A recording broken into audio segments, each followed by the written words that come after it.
Hi, my name is Suki, and today I will be making a pecha about freshwater and saltwater environments. If you don't already know, a pecha is a presentation using 20 slides focusing on each slide for 20 seconds, a total of 6 minutes and 40 seconds. In this pecha, I will be talking about differences between freshwater and saltwater environments. I will identify one organism that lives in each environment. I will talk about my environmental footprint, and I will end off with my promise to these environments. Starting off with the differences between saltwater and freshwater environments. One thing that is different between them is that saltwater is more than 200 times saltier than freshwater. Why is that? Well, in tropical weather, salt water tends to have higher rates of evaporation because when water turns into vapor in the air, it leaves salt behind. Also, salt rates up by the North and South Pole are really high because when water turns into ice, it too leaves salt behind.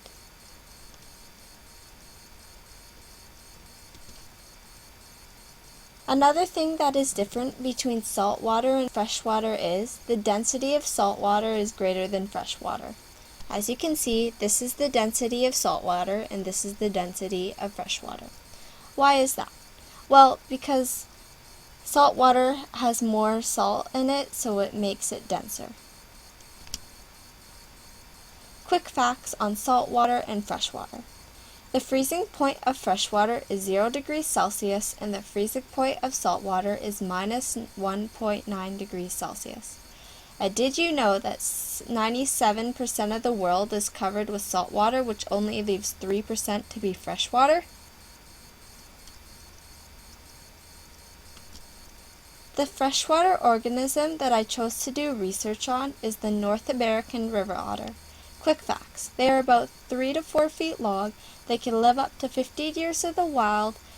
Did you know that they're very playful animals and they like to wrestle and chase? You can find the North American river otter in Canada or United States. River otters use prey of a river otter. River otters are carnivores. In their everyday diet, they eat crustaceans, amphibians, reptiles, birds, and insects, but mostly fish. How do river otters catch their prey? River otters use their keen sense of touch to find their prey underwater. They also use their whiskers on their faces to detect their moving prey.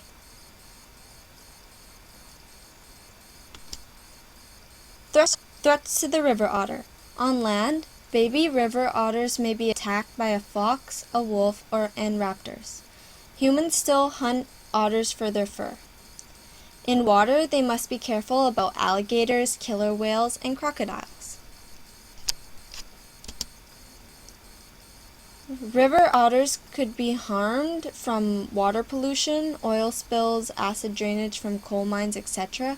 The river otter are on the top of the food chain, which means they will suffer the most because by the time the otters go to eat their prey, fish, etc., the chemicals are concentrated and could kill the river otter. The saltwater organism I did research on is the African penguin, also known as the jackass penguin or black-footed penguin. Quick facts, can weigh between 2 and 5 kilograms, can grow up to 68 to 70 centimeters, and only let people come as close to them as 3 feet. Found on the southwestern coast of Africa. The prey of the African penguin. The African penguin feeds on small fishes, sardines, anchovies, etc., and squid. How do they catch their prey? They use the edges of their beaks, which is really sharp, and they put their prey into their mouth, which is lined with stiff spikes that point backwards, which doesn't let their prey escape. Threats to the African penguin on land.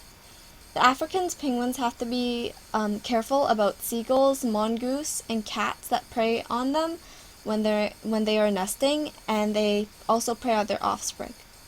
In the water, they have to be careful of sharks and fur seals that can hunt them. Water problems that affect the African penguin. Oil pollution from oil tankers. Oil tankers may illegally clean out their tanks near the Cape And this will affect the African pigweed because the oil will kill the pigweeds quickly after they are covered with it or when they swallow it. Another problem that we cause them is stealing their eggs for human consumption and reducing their food supply by commercial fishing. My environmental footprint. According to a footprint calculator, if everyone lived like me in the world, we would need 3.8 Earths, a total of 6.9 hectares.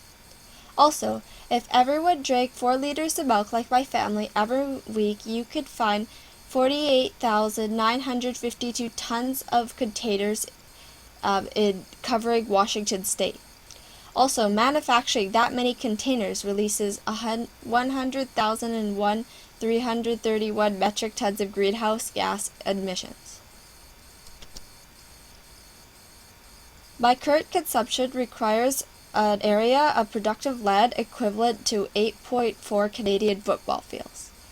Every morning when I get driven to school, I use 10.2 liters of gas, and every day I use electricity for 9 hours, which means I have to pay around $50 a year.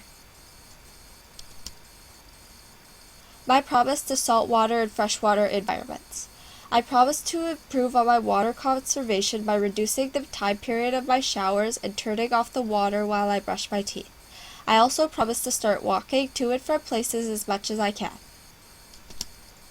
And lastly, I promise to support and eat organic food because they haven't put any fertilizer or pesticides on it, which doesn't contaminate the water when runoff happens. Thanks so much for watching my pecha. I hope you learned and enjoyed. Here are the links of the websites that I got all my information off of.